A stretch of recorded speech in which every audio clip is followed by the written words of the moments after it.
Ant-Man and the Wasp Quantumania writer Jeff Loveness sat down with the Hollywood Reporter and revealed that he knows absolutely nothing about Conqueror, about comic book characters, and most importantly, about writing at all.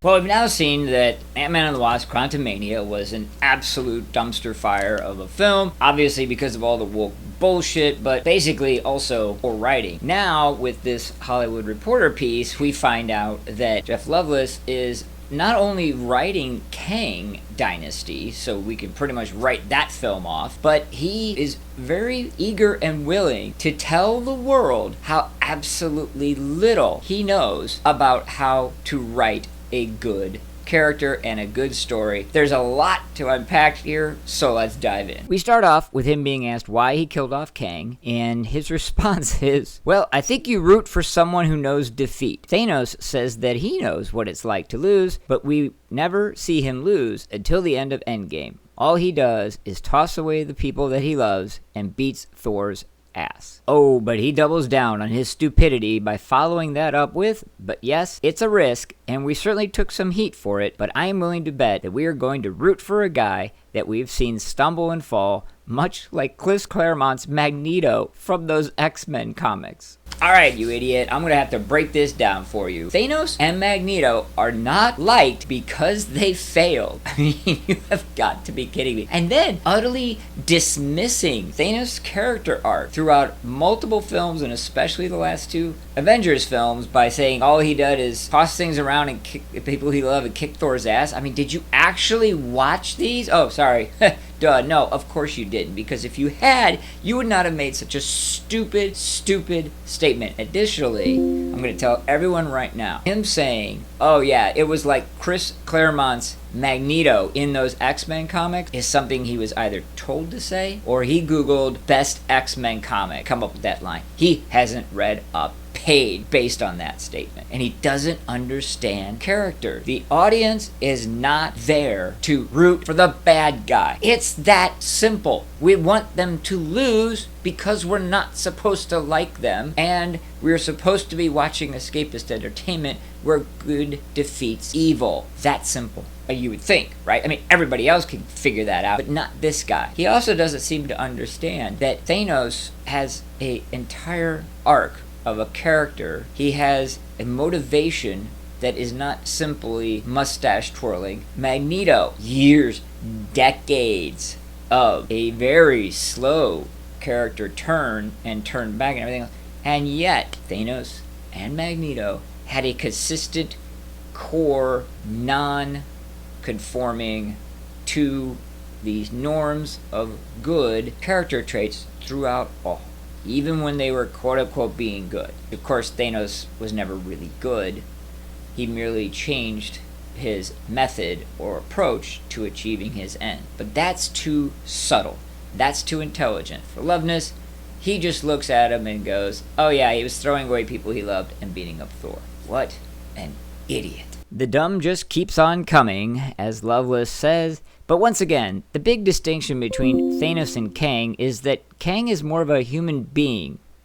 And so his defeat was a way to showcase his humanity and his unending passion. Driving the nail home, he says, if you go back in the comics, you can beat Thanos once, and that's the end of the day. Kang is not a guy that you could beat once.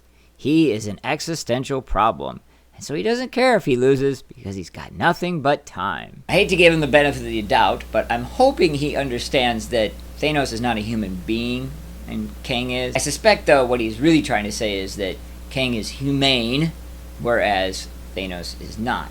Which, again, defeats the purpose of Kang being the bad guy. He is not supposed to be humane.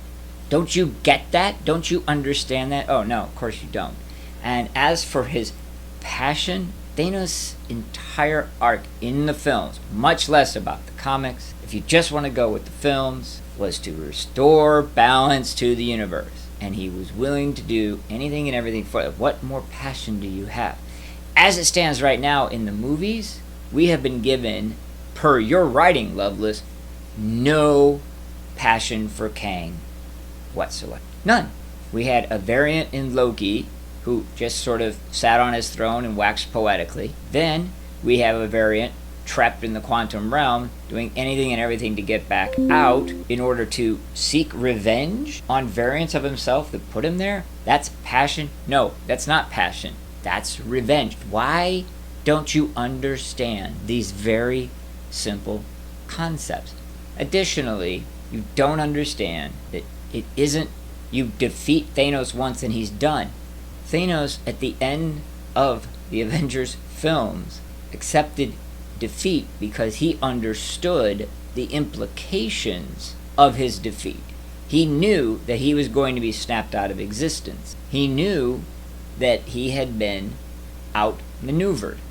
He accepted the defeat. It wasn't that, oh, one and done. I don't know if you saw the movie, but he had a few fights in between there, and he didn't win all of them. Oh no, sorry, I forgot about that.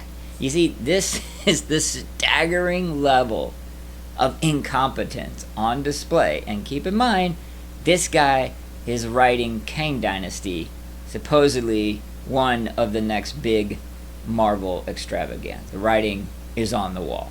He was then asked if they considered leaving, Scott and Hope trapped in the quantum realm, and he said, yeah, absolutely. That was all stuff we debated, and on paper, it seemed thrilling. But at the end of the day, we'd literally be copying the exact same beat from the end of the last Ant-Man movie. And he doubles down with, there also weren't a lot of ways to go that were different from Endgame.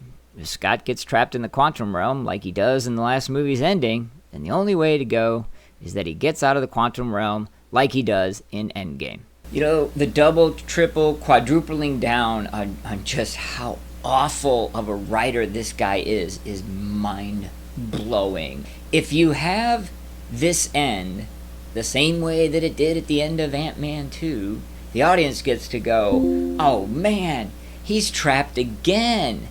And I gotta, wow, how's he gonna get out this time? Because it has to be different than Endgame. And it will be different from Endgame if you can write the most simplistic of ways. There are infinite number of ways in which Scott and Hope can get back out of the quantum realm if you are in the least little tiny bit a creative writer. Loveless is showing you he is not. He is putting it out there in black and white, on print, that he's an awful, terrible writer who can't figure out to do anything except write what people before him wrote. People better writers than him. This self-own is incredible. The final nail in the coffin, Loveless simply says this. Scott Lang, much like Spider-Man or Charlie Brown, is a man who's been through constant pain, loss, and sorrow, and so the more unexpected thing would be to maybe give him a happy ending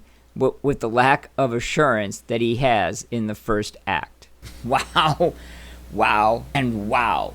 I mean, you have got to be kidding me. This guy doesn't seem to understand any characters in any medium in any way, shape, or form. Comparing Ant-Man to Spider-Man and Charlie Brown because he thinks they all suffer constant pain is beyond comprehension. It's like I can't figure it out. I just can't figure it out. It's too stupid. I could go on and on about how, the fact that Charlie Brown gets a football pulled out of him when he tries to kick it is not his entire character and being and existence. I could go on and on about how Spider-Man has tremendous triumph. I mean, he marries a model, for Christ's sake. Completely ignore that. At the end of the day, this guy just doesn't understand anything about character, and then he finally ends it with, I don't understand anything about what makes a good story. The good story isn't that, oh, there's a happy ending because all that this guy does is suffer and lose. No, a happy ending